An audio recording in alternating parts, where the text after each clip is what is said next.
Jelang bulan suci Ramadan, harga telur ayam di kota Banda Aceh mulai naik hingga mencapai Rp52.000 per papan, sehingga Dinas Peternakan Aceh membuka stand penjualan telur dengan harga murah.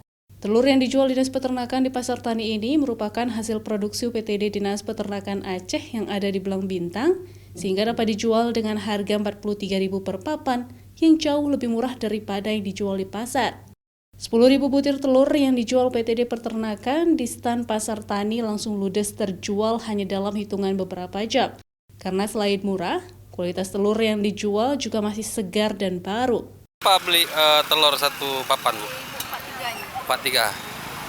Harganya sama dengan di pasar atau lebih murah di sini?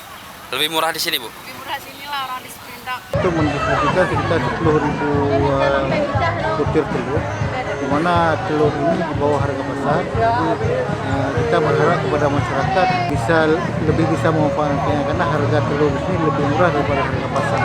Pasar Tani ini digelar oleh Dinas Perkebunan Aceh setiap 2 bulan sekali.